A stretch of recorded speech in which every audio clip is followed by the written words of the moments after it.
Hunter Chahayan, are you certain you wish to continue? My king, what shall I do with her? Win, but don't hurt her. As you command, my king. Then, as usual, Baru unleashed his overwhelming aura. The gymnasium windows shattered under the sheer pressure. Cha couldn't help but wonder, had Jinwoo truly fought such a terrifying creature before? Baru extended his claws, ready to strike, but Jinwoo immediately commanded him to put them away. She must not be harmed, he said. Baru understood at once and obeyed. Seeing that, Cha assumed he had lowered his guard and leapt forward, but before she could even blink, Baru was already behind her. Startled, she spun around and slashed with her sword, yet Baru stopped the blade effortlessly with one hand, then released it. Cha attacked again and again, but not a single strike landed. Baru avoided every blow, without even moving his feet. Then he looked at her and roared. The shockwave sent Cha Haein flying several meters back.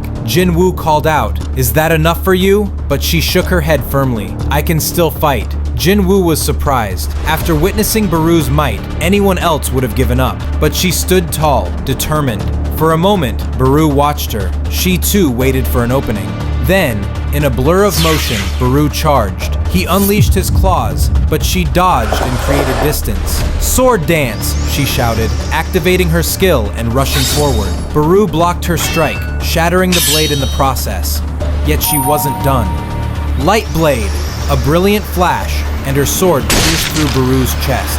But Jinwoo immediately sensed it. That move was too much. In that instant, an ancient order echoed in Baru's mind, a command engraved by his queen since birth. Exterminate your enemy. Baru's eyes turned wild.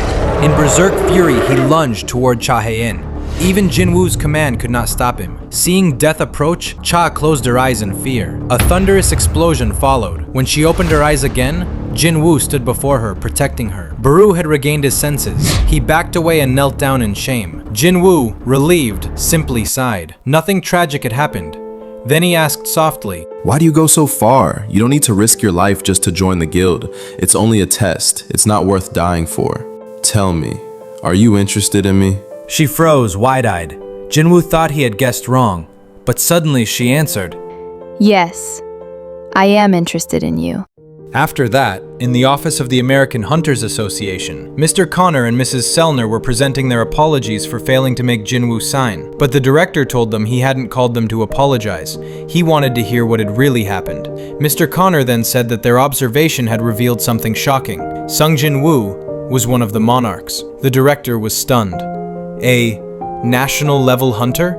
You must understand, every awakened being has a channel. I can feel those channels. Sometimes, the power flowing through them is so immense, it's terrifying. Some hunters shine brighter than others, and those are what we call monarchs. But him, he has no channel at all. It's pure darkness. When I looked into him, those very shadows stared back at me. The director leaned forward. Are you saying he's evil? I'm not saying he's good or bad, only that his power doesn't come from a channel.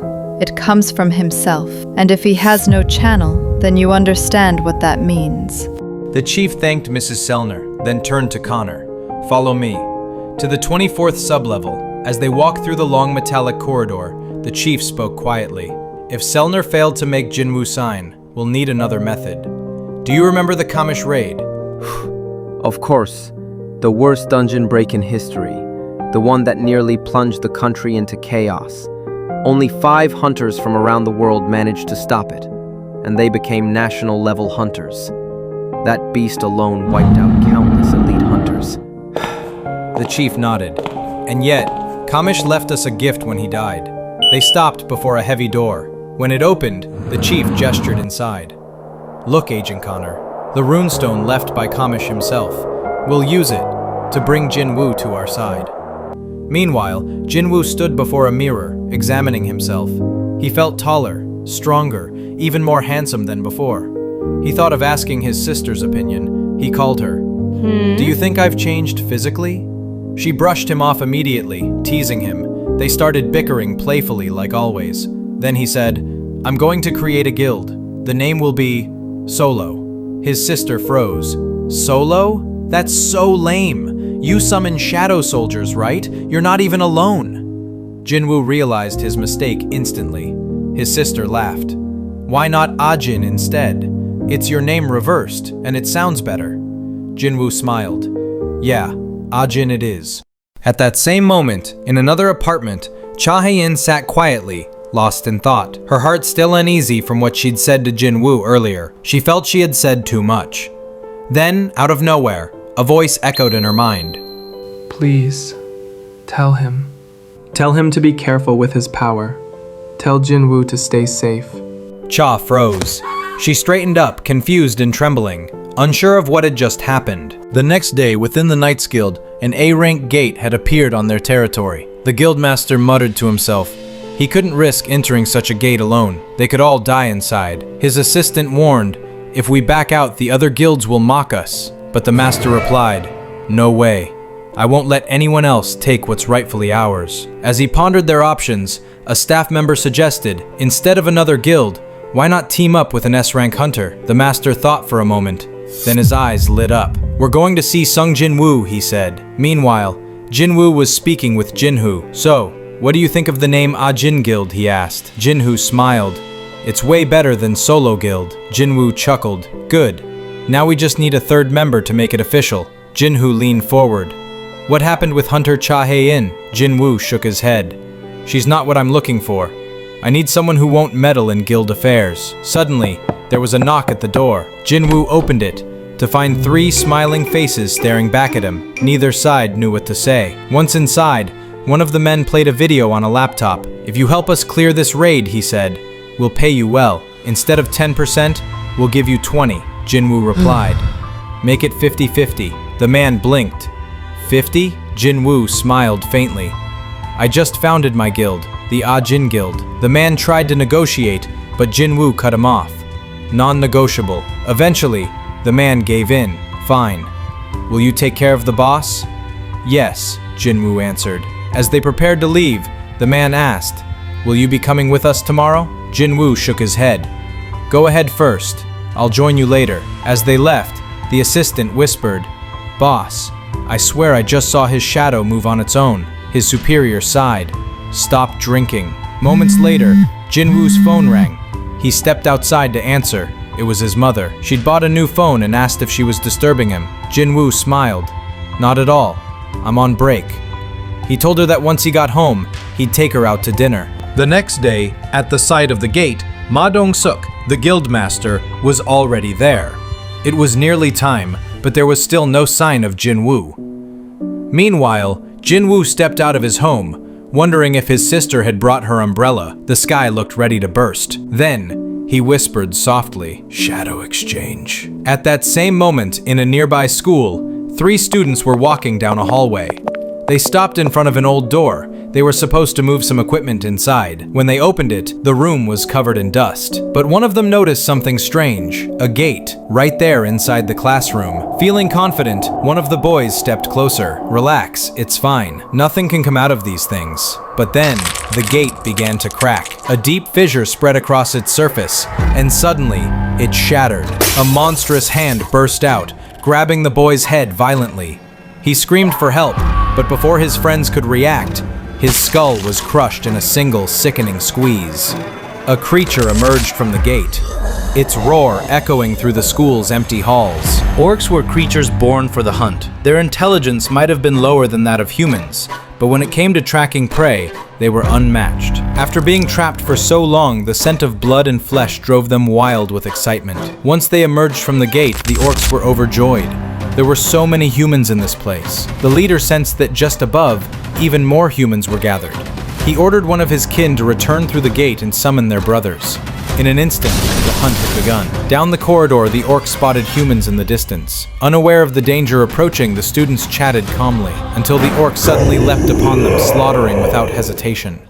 Meanwhile, in Busan, Jinwoo had just arrived at the scene. He spotted the other hunters from afar and approached quietly. They immediately recognized him, bombarding him with questions about his powers. Jinwoo didn't quite know how to respond. A woman stepped forward, telling them to stop bothering him. She introduced herself as Jong Yerim, the only healer assigned to the raid. Soon after, the guild leader noticed Jinwoo and informed his team that he would lead the attack.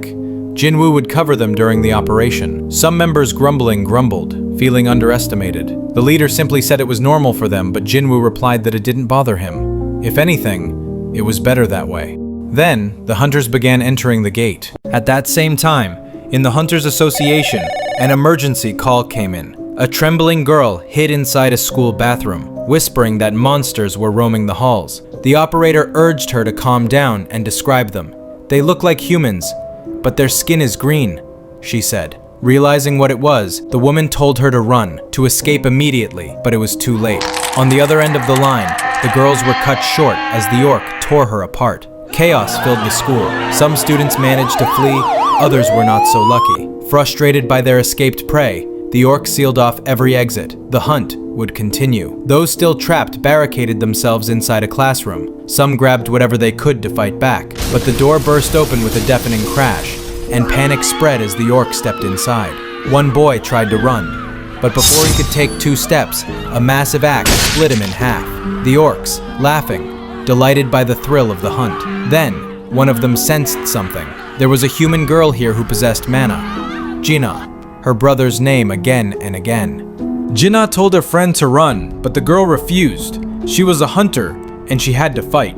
The orc then noticed something far more special about Jinna. He turned toward the 2 girls, ready to finish them off. Jinna thought it was the end, but strangely, nothing happened. When she opened her eyes, she saw the orc frozen in place, stopped by a shadow soldier. She thought for a moment that her brother had come. The orc under Jinwoo's command threw a devastating punch, sending the monster crashing out of the building. The remaining orcs were shocked. 3 of Jinwoo's high orcs now stood protecting the students. Meanwhile, inside the gate, the guild leader warned his team to stay alert. The next enemy was a 2-headed orc. The creature swung its massive axe, but Ma Dong-seok raised a protective barrier, blocking the impact.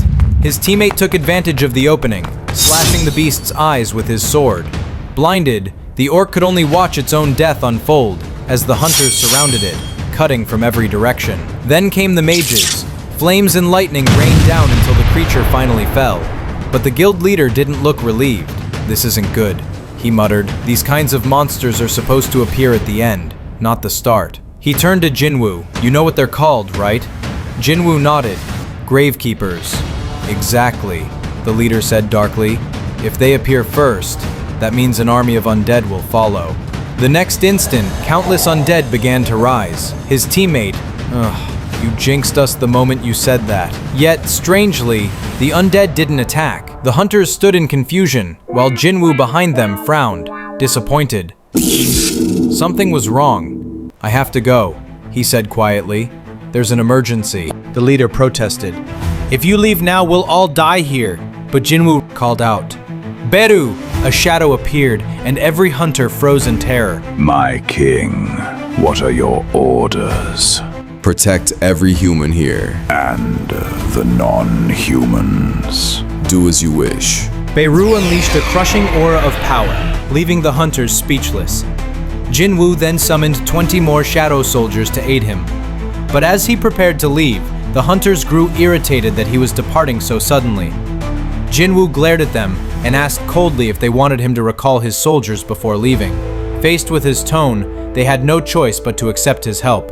Jinwoo dashed toward the exit at incredible speed. The hunters looked at each other in disbelief, wondering if he had really just left like that. As he neared the exit, Jinwoo, anxious, thought to himself, I'm getting signals from the shadows I placed on Jinna. I've got a bad feeling. Undead creatures began appearing near the gate, but Jinwoo, annoyed, irritated, Don't stand in my way. Immediately, all the undead knelt, allowing him to pass. Surprised, Jinwoo continued forward without hesitation. As he emerged from the portal, he called for Kaisel. A shadow manifested, and in seconds, a massive dragon soared into the sky. People outside froze, astonished by the sight of the beast flying above them. In a hurried voice, Jinwoo commanded, Kaisel, maximum speed. Take me to my sister, now. Meanwhile at the school, the orcs were being slaughtered by Jinwoo's shadows. The students stared in disbelief. The very monsters that had terrified them were now being crushed before their eyes. They began to wonder, were these creatures protecting them? Jinna tried to step forward, believing her brother had come, but the shadow soldier stopped her. Elsewhere, another orc rushed to deliver the news to their leader. He introduced himself as Guraktaru, chieftain of the Redblade tribe. Grabbing his weapon, he ordered his men to take him to the battlefield. Back in the Busan Gate, the hunters were trembling at the thought of continuing the raid with such monsters around. One of them asked if they should retreat, but the leader refused. They had to move forward. Then Beirut appeared before him, making the man flinch in fear. He stammered, "Can we keep going?" Beirut only stared, silent and expressionless. The man asked again, more nervously this time. Beirut vanished and reappeared instantly. He dropped something at the hunter's feet, turned away, and left. When they looked down, they realized what it was: the severed head of a death knight. The leader stood there, stunned. Beirut was gone for a single second, and he killed that thing? He was pulled out of his thoughts by his team, who asked if he planned to stand there all day thinking. Meanwhile, at the school, Jinwoo's shadows were being overwhelmed by Guroktaru. His fellow orcs cheered him on proudly. Guroktaru sneered. The tattoos of an orc mark his victories. You have many. Yet is this all you can do? He swung his blade again, and another shadow blocked his strike. But Guroktaru was too strong. He cut through the soldier with ease. Yet before him, the shadow began to reform, its body regenerating piece by piece. The orc chief frowned, an illusion or a curse. Then a whisper echoed in his mind. Kill, kill, kill, kill the humans. Consumed by bloodlust, Guroktaru decided to end it by killing the young girl the orcs were protecting. "Capture her!" he roared. His warriors launched themselves at Jinwoo's shadows. Amid the chaos, Guroktaru managed to seize Jin-Ah. I knew it. You're the cause of all this. But before he could strike, a wave of terror washed over him. From afar, the thunderous roar of Kaisel echoed through the sky. The dragon was approaching at terrifying speed. Guroktaru froze, releasing Jin-Ah immediately. Something powerful is coming. Get ready. A second later, the wall exploded. Dust and debris filled the air. Coughing and trembling, Jin-Ah felt a hand gently rest on her head. I'm here now. Everything's going to be fine. Don't worry. It was Jinwoo. Kaisel's arrival had nearly leveled the entire building. Guroktaru tried to speak, but Jinwoo, clearly enraged, glared at him and said coldly, You shut up and wait for me. Jinwoo gathered his sister in his arms as she sobbed. He asked the other students if they were all right. They all answered yes. Then, he turned to Jinah's friend and asked the same. She confirmed she was fine, but noticed Jinwoo's anger. Seeing the scars on Jinah's cheek only made his fury grow. He called Igris and ordered him to take care of Jinah. Then, instructed the other shadows to evacuate the students. An orc lunged to attack. Don't even try to move. Goro asked Jinwoo if those soldiers belonged to him. Jinwoo didn't answer. Seeing this, Goro told his men to seize him. As they lunged, Jinwoo grabbed one's arm and snapped it. The orc howled in pain, but Jinwoo slammed him to the ground and crushed his head. Others closed in, but Jinwoo used his master's touch skill. He struck two orcs together, closed his grip, and crushed them in an instant, his face unreadable. The orcs, enraged, attacked all at once. But Jinwoo cut them down one after another. He soon stood before Goro, who trembled with fear. Jinwoo grabbed him, pinned him against the wall, and looked over the lifeless bodies of the students. Why are you doing this? Why does your kind want to kill us so much? For no reason. A voice in our heads keeps telling us to kill humans. And me? Do you hear that voice right now, in front of me? Forgive me. Forgive me. I'm sorry. Answer me. Sorry. Sorry. Sorry. Jinwoo drew a dagger from his inventory. He told Goro he forgave him, but that Goro must die for what he had done. Elsewhere, inside the gate, a hunter tried to stop a shadow soldier from devouring monster corpses. The soldier shoved her away, injuring her.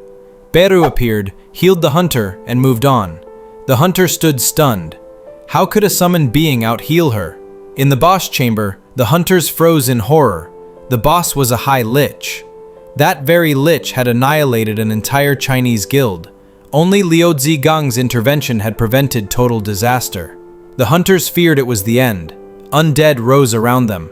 The leader ordered the mage to seal the door. She cast Sacred Wall, warning it would only hold for 5 minutes. As despair settled, a menacing presence approached. Beru. The lich wondered if this was some shadow soldier. Why does the king's army attack us? Unlike you, we were chosen by the king. That's a lie. I need to speak with the king directly. You talk too much for someone who's about to die. In the next instant, Beru teleported before the Lich, and with a single strike, pierced its heart. Beru tore out the Lich's heart and crushed it. In an instant, the Lich vanished, and so did its soldiers. Then, Beru unleashed his overwhelming power. The hunters stood in awe, shocked by Beru's strength.